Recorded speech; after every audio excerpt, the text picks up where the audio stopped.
तरीके को एमे कम रखी माई दिहन आशीष मिलल सुखवा बाकी लागल बहुते बाबूखवा।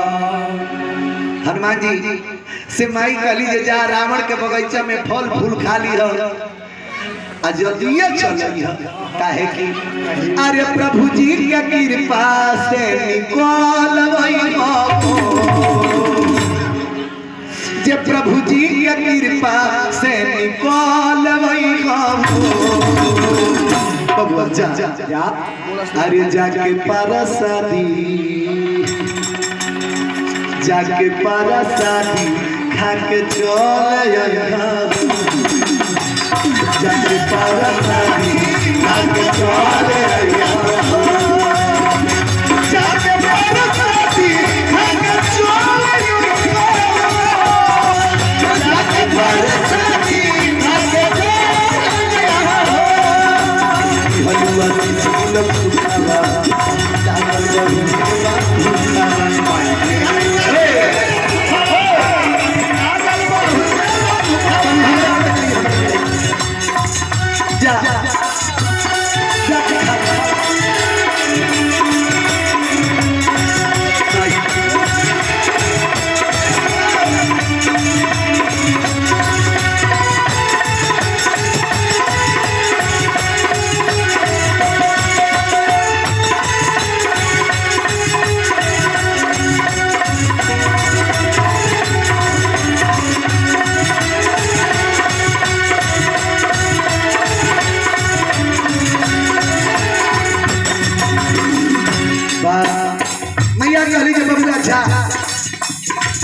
जाके परसादी जाके परसादी खा के चल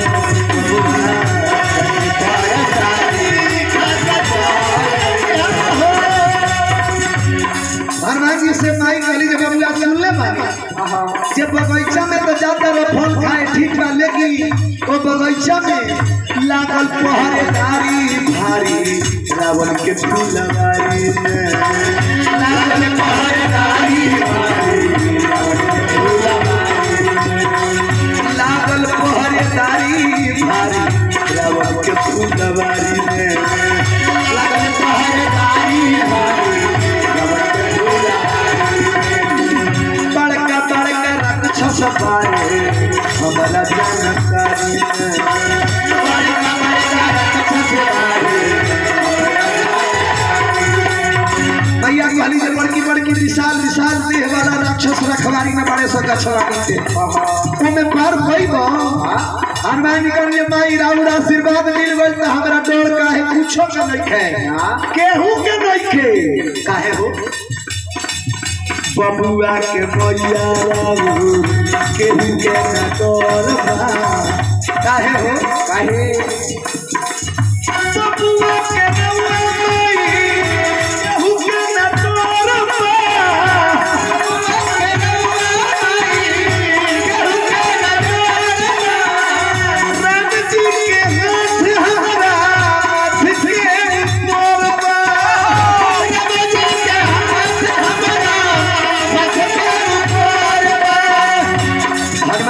माई कहली जे त ठीक बा राम जी के हाथ तारा माथ पर बा तो हमरो हाथ तारा माथ पर बा लेकिन हे दे बेटा जवानो हो जाला तो मतारी कहले जे बबुआ बाजारे जाता रह तो जल्दी आ जाइए कहे लेकिन हम मतारी हरि जी के कृपा से संभाल हो हरि जी के कृपा से संभाल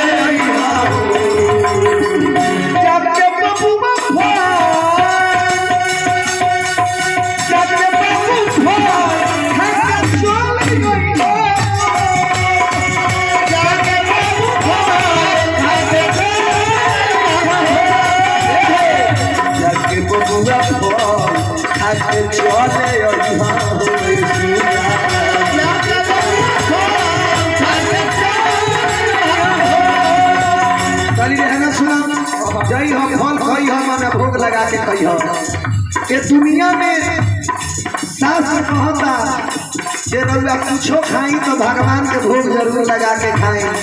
मैया सीता जी भी कहली जे खइहो तो भोग लगा के, बिना भोग लगावल भगवान के जवन अन्न खई जाला उन अन्न ना हो कुअन हो। भागवत में ओकरा के विष्टा के संज्ञा देहल बा।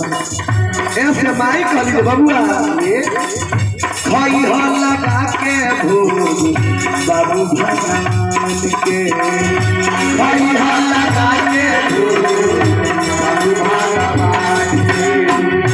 उहे रखा वाला बड़े सगर जहान के, उहे रखा वाला बड़े सगर जहान के। हनुमान कहनी माई अब हमार भूख जियान होता।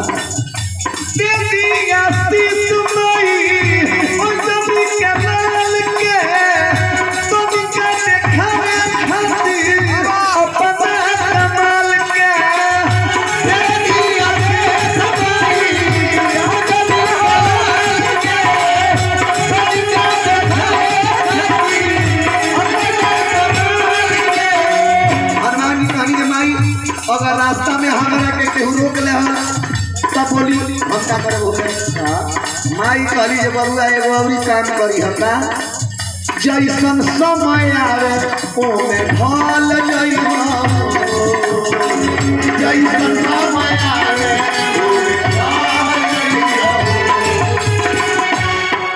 अरे जैसन समय आवे ओही में ढल जइहो।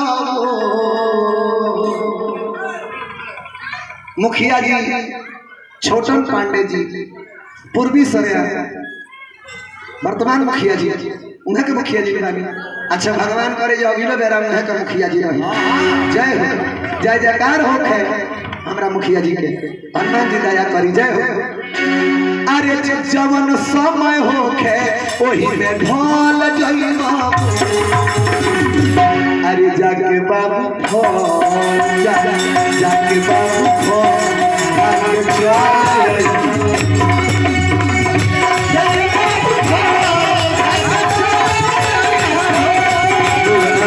जाके बबुआ आगे चल जाओ।